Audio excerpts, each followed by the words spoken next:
바로 직전의 말씀에서 우리는 한 맹인에 대해서 보았습니다. 하나님께서 이 맹인으로 하여금 주를 따를 수 있도록 가능하게 하신 것, 이 맹인을 가능하게 하신 것이 그의 육체적인 문제를 해결하심으로써 어떻게 가능하게 하시는지 보여주셨다면, 오늘의 본문은 당시 그 시대에 보았을 때 정말로 불가능할 것 같은 사람을 어떻게 구원하시는지를 보여주고 있습니다. 삭개오는 잘 아시는 바와 같이 세리장입니다. 당시 세리들의 폭리는 상당히 심했습니다. 당시 이 세리들에 대해서 좀 조사를 한 적이 있었는데요. 당시 이 세리들은 정확히는 공무원이라기보다는 민간 사업자에 좀 더 가깝습니다. 그러면 도대체 이 사람들은 누구냐? 로마에서 급하게 돈이 필요하면 세리들한테서 돈을 받습니다. 예를 들어서 3년치 세금이 한 80 정도다. 그러면 한 60 정도를 3년 예산을 먼저 당겨오는 겁니다. 세리한테 무엇을 주느냐? 3년 동안 그 지방에서 세금을 거둘 수 있는 권리를 너에게 주겠다.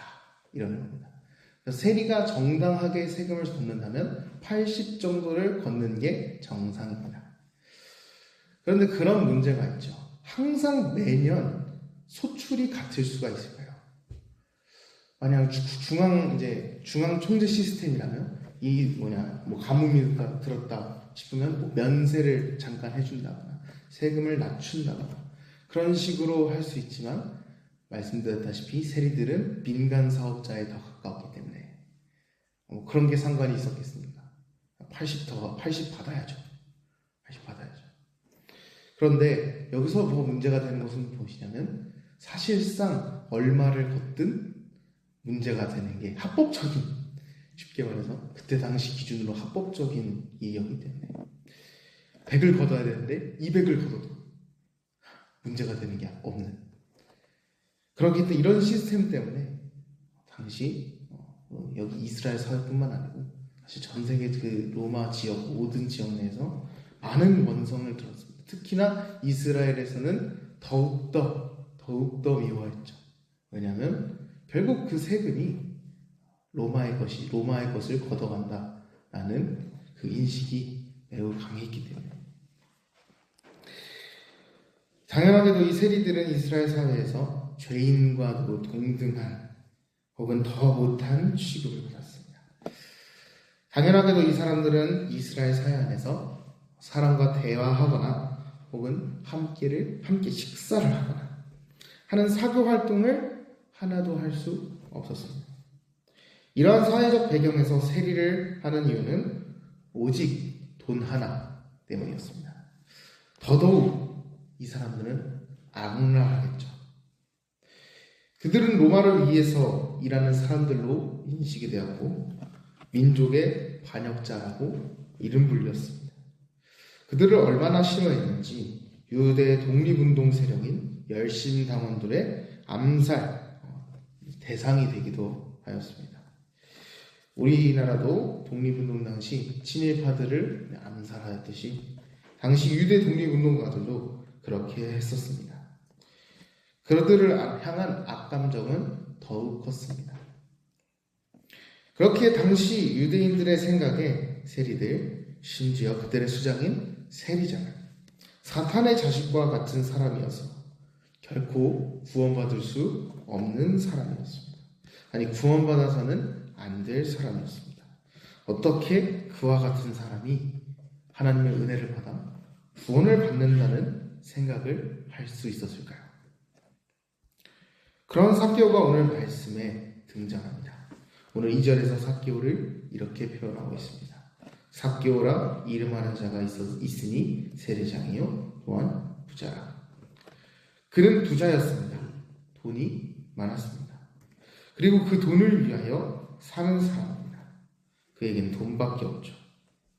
그런데 참으로 아이러니하게도 이 삭개오란 이름의 뜻은 깨끗한 사람이라는 뜻입니다. 그의 이름과 그의 모습은 너무나도 큰 괴리를 가지고 있습니다. 여러분 같으면 이 삭개오의 이름을 불러줄까요? 그의 이름을 부르는 사람은 같은 죄인일지라도 아마 없었을 것입니다. 어떻게 세리가 깨끗한 자, 어떻게 그런 말을 할 수 있었겠습니까? 사람들의 인식에 그는 분명히 죄인이었습니다. 깨끗한 사람이 아닌 더러운 사람이었습니다. 그런데 웬일일까요? 그는 예수님이 지나가신다는 소식을 듣고 돌부화가 나무 위로 올라갑니다. 그에게는 분명 돈밖에 없을진데 그는 예수님을 보고자 돌무화가 나무로 올라갑니다. 그런 그를 보시고는 예수님이 그를 부르십니다. 삭개오야. 예수님은 정확하게 그 이름을 부르며 말씀하십니다. 삭개오야, 속히 내려오라. 내가 오늘 내 집에 유하여야 하겠다 하시니. 주님께서 누가복음 9장 이후로 예수님께서 예루살렘으로 그 여정을 떠나신 이후로 누군가의 이름을 정확하게 부르신 것은 오늘 29장 말씀에서 처음입니다. 이 삭개오가 어떤 마음이었을까요? 참, 그 누구도 그를 그렇게 불러주는 사람이 없었을 것입니다. 그의 마음이 이해가 되시나요? 그는 너무나 기뻤고 즐거워하며 주를 영접합니다. 영접하는 자, 곧 그 이름을 믿는 자들에게는 하나님의 자녀가 되는 권세를 주셨으니 이는 혈통으로나 육정으로나 사람의 뜻으로 나지 아니하고 오직 하나님께로부터 난 자들입니다. 아멘. 그는 주님을 영접하고 평생을 고집했던 재물을 내려놓게 됩니다. 반절은 가난한 자들에게, 부당한 이익을 취했다는 4배로. 앞선 말씀에 있던 스스로 모든 계명을 지켜 행했다고 자부하던 그 부자 관리는 하지 못했던 것을 이 한 죄인인 주님이 보시기에는 하나님의 자녀인 한 세리는 행하게 됩니다. 그는 하나님께로부터 난 자였습니다. 그리고 예수님은 이 세리에게, 이 삭개오에게 선포하십니다. 오늘 구원이 이 집에 이르렀으니 이 사람도 아브라함의 자손이로다. 인자가 온 것은 잃어버린 자를 찾아 구원하려 함이니라. 아멘. 우리의 마음을 가난케 하시는 것은 우리가 하는 것이 아닙니다. 하나님께서 하시는 것입니다. 사람으로부터 나는 것이 아닙니다. 하나님께로부터 나는 것입니다. 우리에게 주를 믿는 마음, 하나님께 불쌍히 여겨달라고 기도하는 마음, 다른 모든 것보다 주님을 더욱 소중하게 여기는 마음, 그러한 마음을 가진 가난한 자, 그러한 자가 되는 것을 원하고 바라고 주님께 기도하는 자가 되시기를 주님의 이름으로 소망합니다. 아멘. 잠시 기도하겠습니다. 은혜가 많으신 아버지 하나님 감사합니다. 오늘 이 말씀을 우리에게 주시고 우리 하여금 그 말씀을 듣고 다시금 주님의 그 마음을 알아가게 하여 주심에 감사드립니다. 아버지 하나님, 우리는 죄인입니다. 우리는 분명 세리와 같이 부름을 받았습니다. 그러나 우리의 마음은 계속해서 변하여서 어쩔 때는 스스로를 의인인 것 같이 여겨서 우리의 죄를 주님 앞에 고백하지 못할 때도 있습니다. 주여, 이러한 우리를 용서하여 주옵소서. 우리를 불쌍히 여겨주시옵소서.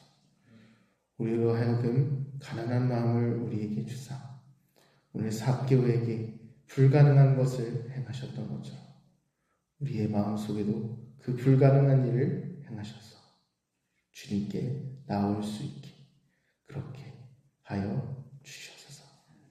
전능하신 사랑의 예수님 이름 받들어 기도드립니다. 아멘. 기도문으로 예배 마치겠습니다. 하늘에 계신 우리 아버지,